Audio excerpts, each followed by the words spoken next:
Happy Sunday, everyone, and happy day with the Christ.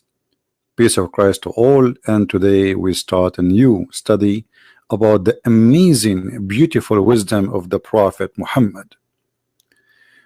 I wanted today to talk about this because the internet is flooded with articles speaking about the amazing wisdom of the Prophet Muhammad. And actually, some of them, they say, as you see here in the article, the divine wisdom of a Prophet Muhammad. Muhammad, you don't have a wisdom of a human being. He have a divine wisdom, the wisdom of God. Muhammad is God, and his wisdom, you cannot even imagine it. If your wife, she argue with you according to the Prophet wisdom, you beat her. I mean, obviously, this is an amazing divine wisdom. And the Muslims always, they try to make this beating thing, beat her lightly.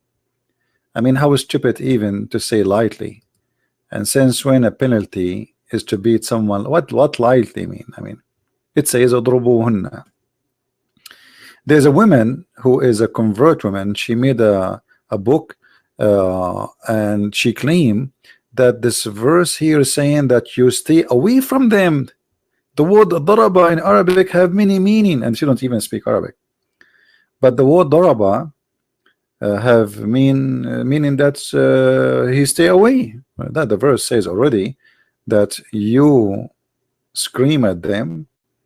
Number two, you jail them in their rooms, and number three is you beat them. And number three is no different from number one, which means there's no number one, number two, number three, really. It's up to you to decide what you want to do. You can beat them right away. But in order to fabricate and to cover up to the wisdom, the divine wisdom of the Prophet, they say here, this is not about beating them. When the Arabic word is very clear, this is about punishing your wife for not being obedience. And here we notice the divine wisdom of the Prophet.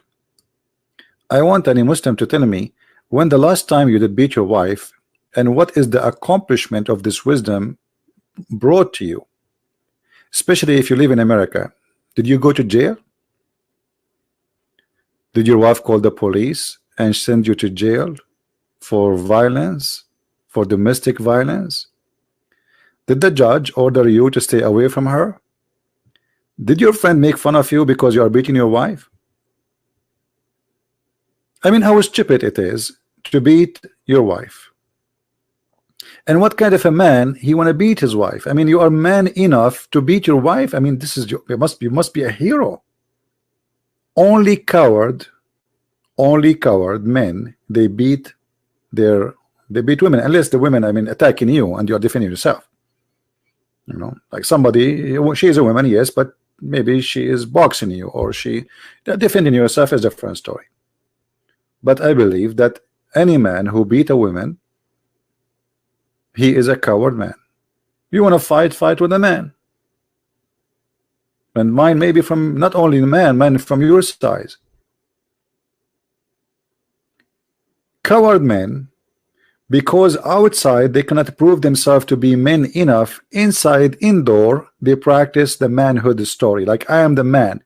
Outside is a potato. So what is the wisdom behind beating your wife? I want a Muslim to tell me what is that wisdom about.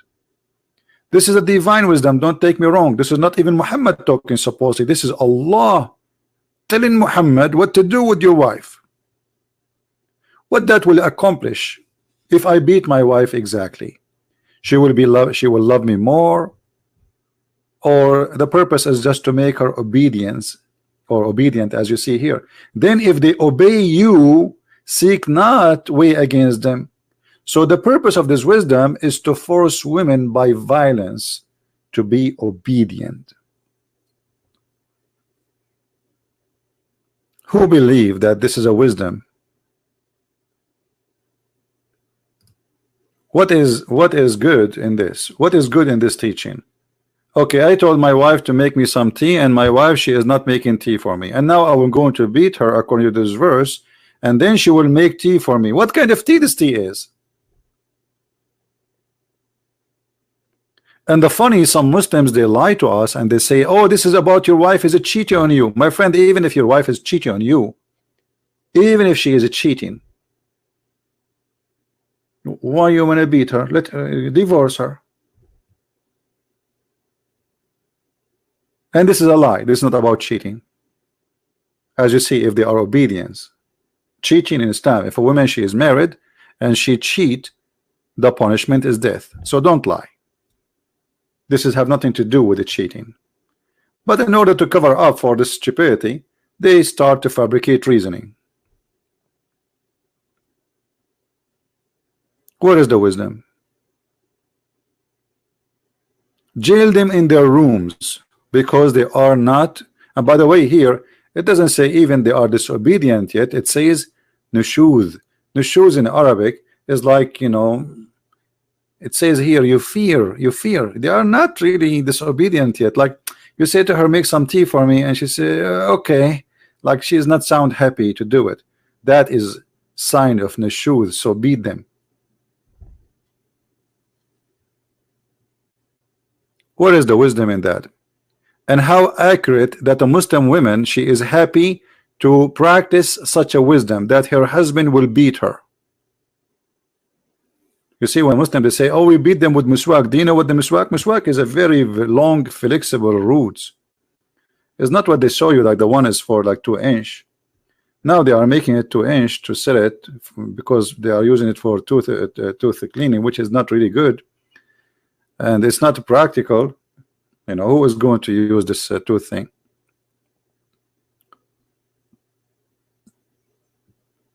I can search right now, and let me do it for you, for what it's called miswak, and you will see the miswak is a long branch of root which is very harmful.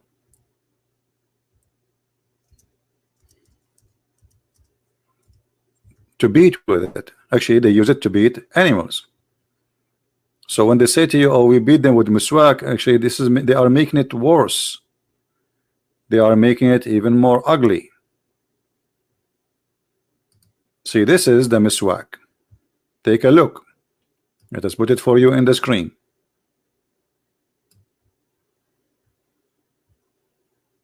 Nobody can play games with us. You see, this is, here we go, I'll put it for you on the screen. This is the miswak. It's a long roots, and now he cut it pieces. So do you see how long it is? It is long and flexible. It's a root. It's a root of a plant. And root of a plant is very flexible. It's very hard to break. This is why they beat with it, because they beat the animal. If you beat with a normal branch, after a few beating, the branch might break. But beating with the roots is very flexible. So they say to you, we beat our wives with the miswak. This is the miswak. Do you see it? And this is the miswak after they cut it pieces. And you can tell, right? You see the sharp edges of the miswak, how it's cut off. You see? The one in the picture is at least maybe 40 centimeter. Now, after cutting it off, and you can see the edges in the screen, how it's cut off. Do you see the edge? It's clear, it's cut off, which means this is not really how long it is. It's very long. So when they say, oh, we beat them with the miswak, this is the miswak.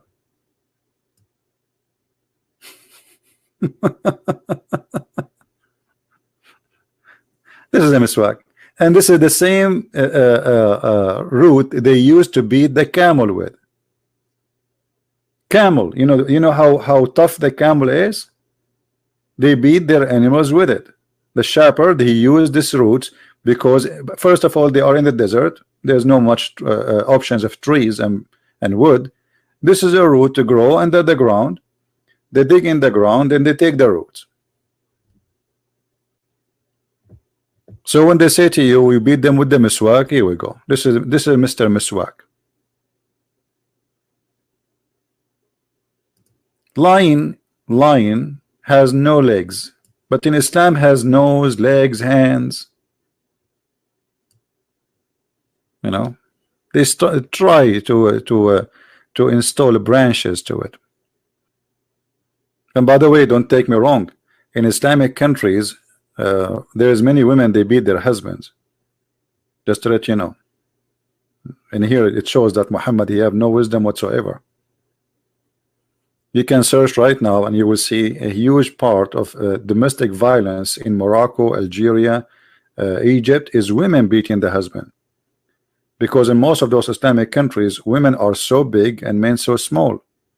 So it works in the opposite way. So look like the Muslim women, they are practicing the opposite.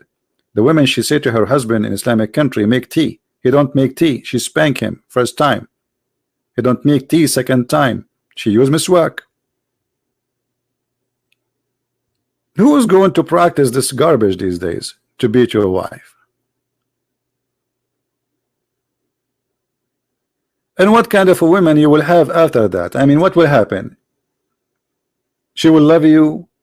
God knows what she will do to you after you beat her. She hate you, obviously. She will hate you, she will hate you, she will hate you. And she will start thinking maybe about cheating on you. Let us continue with the wisdom of Allah. Men are in charge of women because they had made one, Allah had made one of them excel on the other. Okay, how the man is excel? Okay, let us see how the man excelled. This is Allah talking, Aka Muhammad. Because they spend of their property to support them. So the one who spend on the other, he is excel, and Allah make the men excel by spending from their property in the women. What in the case of Muhammad? Muhammad was working for Khadija, and Khadija actually, he have no work. He never worked. Khadija is an old woman. She got this young man who is poor and nobody want to marry him. She decided to have him for fun. So Khadija is the one who was spending of her property on Muhammad. Can she spank Muhammad? Based on the logic. Why the women here she is beaten? Based on the logic of Allah, because the man he spent of their property on them. So the second somebody he spend his property on you, he have the right to beat you. This is the wisdom of Allah.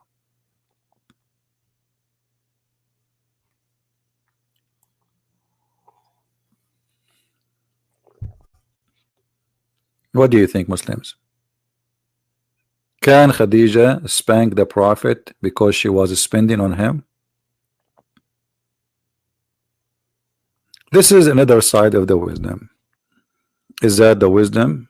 Is that the wise God? Is that what your dad he used to do to your mom? Your mom was obedient because your dad he was beating her in the morning and at night before she sleep? What is the intelligence behind this wisdom? If we can call it wisdom, as Muslims they claim that Muhammad he have a divine wisdom.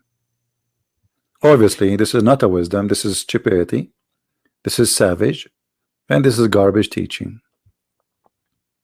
And remember, the Muslim they say that the Quran fit for all time, not only for the time of Muhammad. What else Muhammad he spoke of wisdom, and today I'm focusing in women.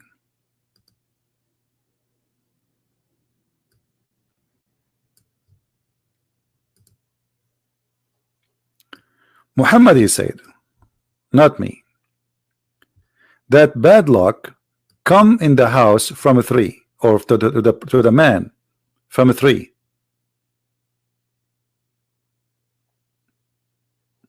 The house, the wife, and the female horse.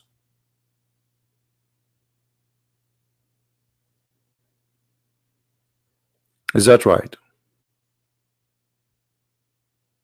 Is that the wise prophet teaching us wisdom?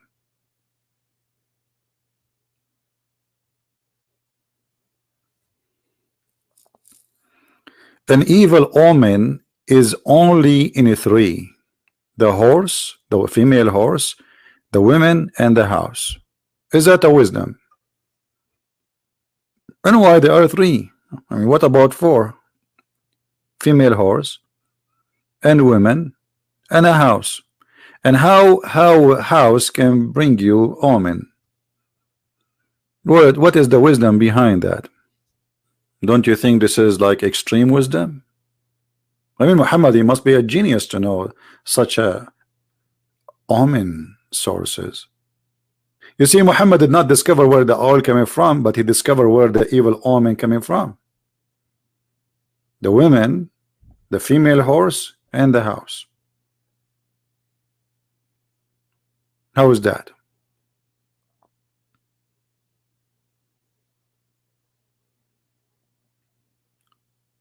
And Muhammad wisdom goes farther to explain to us his wisdom by saying the following.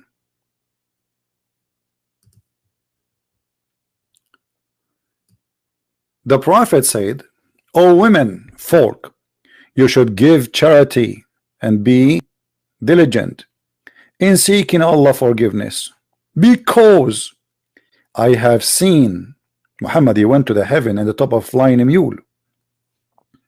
I seen the guy, he went to the sky now and he saw a lot of stuff. Let us see what he saw. I have seen that the dwellers of the hell are women. If Abbas, please brother, I want to go to heaven now. Are you serious? In the hell there's only women? I want to go there, brother. Please Allah, take me to hell.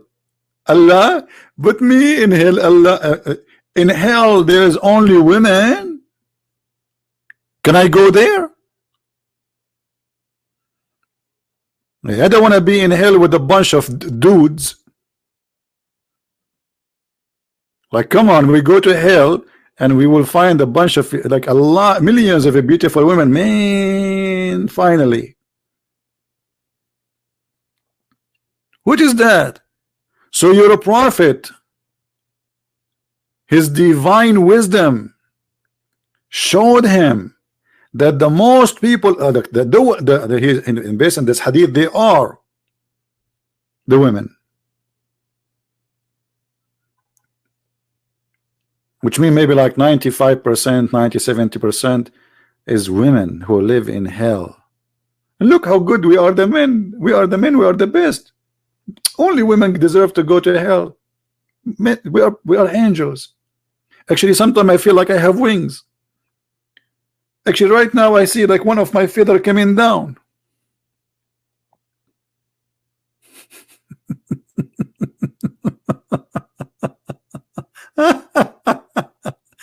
And then the prophet, the wise prophet, he decided to tell us why the majority of women, they will go to hell. Listen to this.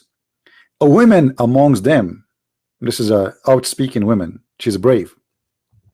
She said, why is that? Why is that the majority of the devil of hell are women? The prophet replied, and listen here carefully, you better listen. This is deep. This is deep.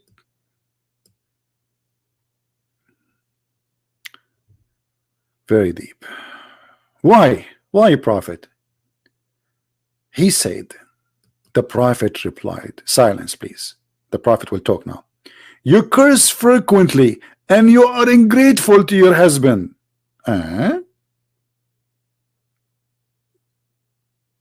women, they curse frequently. I can show you Allah, he curse, Muhammad, he curse, Muslim men, they curse. Actually, all the prayer of the Muslims is cursing. So since when cursing will make a bad person bad in Islam, when Islam is based on cursing? And then he said, the prophet now, look, he's a philosopher. You know, when you read the prophet words, you feel like you are listening to Einstein or like aristocrat or like Aristo. I mean, like, amazing. Look at this. In spite of your lacking in wisdom, like here we are getting really into details. In spite of your lacking on wisdom and failing in religion, you are depriving the wisest of the men of their intelligence. How is that? Upon that, a woman, she said, What is the deficiency in our wisdom? Huh? In our religion? What is that? He said, and look at here, the prophet, he will spank this woman. No, with no, I mean, look how wise he is. He replied, your lack of wisdom can be well judged from the fact of the evidence that of two women are equal to one man. Like, what the heck? So Muhammad, in order to prove that women are stupid, according to him, he used a verse from the Quran saying that a woman, she is equal two men, what, one man equal to two women in the witnessing. Oh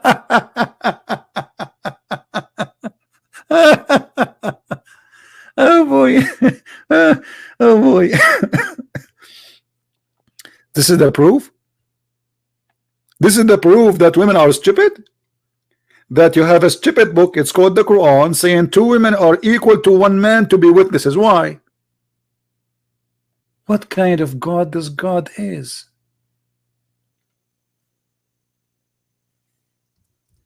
Muhammad, he asked for a loan.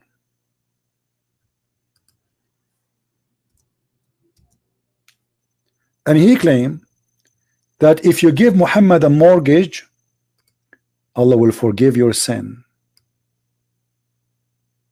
This is a very clear sign of a false prophets and scammers. Tell your followers, give me money, you are forgiven. Does it say that, guys? Does it say that? And what kind of God he need a loan? Who is the one who need a loan? Muhammad. Who is the one who will receive the money? Muhammad. So if you give Muhammad a mortgage, this is a mortgage to Allah. And if you give it to Muhammad, Allah forgive your sin. Have you ever heard of such a way of forgiveness? What does this have to do with forgiving your sin? And since when God he need loans and mortgage? If God he don't need money, who? So who? I mean, this is crazy. This God is begging for money. Isn't it obvious that this is a scam?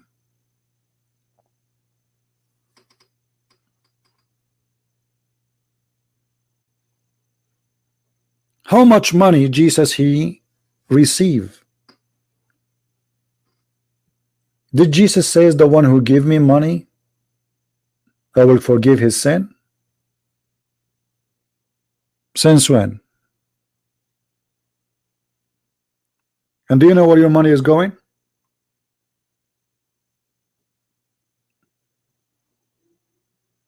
This is Muhammad. He used God for his pocket. There is one thing all false prophets they share: money, scandals, and sex scandals. They try to subdue God for the benefit of their private part and their pocket. All of them. And you can go right now, search in Google, and find how many false cult leaders, what they share together. All of them share one thing: they sleep with the women, they follow them, and they take the money of people who follow them. As simple as that. Not a single one of them was, or we can say like he don't want really anything. He's just a believer in something. Those who ask for your money, claiming that money can bring you to God or to heaven, they are scammers. Never trust them, never believe them, and never follow them. Actually, the Quran said that the followers of Jesus in chapter 36, they never asked for wages. They never what? Ask for wages. Even the Quran witness for that.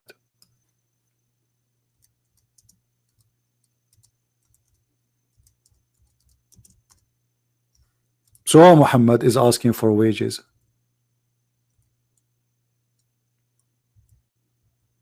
Any Muslim have an idea? How come the disciple of Jesus They never ask for wages. But Allah himself need wages, Allah himself need money, and Muhammad himself need money. Those are the followers of Jesus.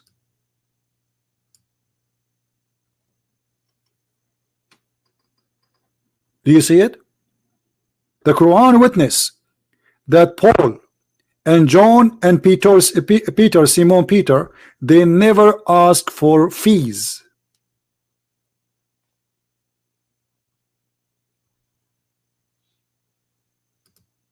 So why Muhammad he need money?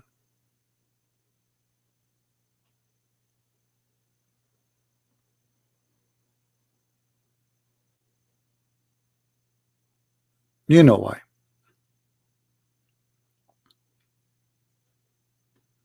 You cannot buy God by money, my friend. God is not a fool. He do not need your money. You cannot bribe God. You are bribing Muhammad. Muhammad is a person fooling you, taking your money, put it in his pocket, getting more wives and more power. But you don't care for God. God is not a private part vendor as in Islam. God will not make for us women just for fun. That is an insult to your mother and my mother. Shame on you. Women are not sex toys. God is not going to take us to heaven to be like a bunch of pigs, do nothing except eating and having sex. That is not God. That is a pig farmer growing pigs for the slaughter day. He will feed them with garbage, anything, just to grow big. So don't feed yourself with garbage, for that day is coming when you discover that you were fooling yourself and you were swallowing garbage. Thank you for being here. May the Lord bless you. Christ is Lord. Islam is false. And see you soon. Thank you.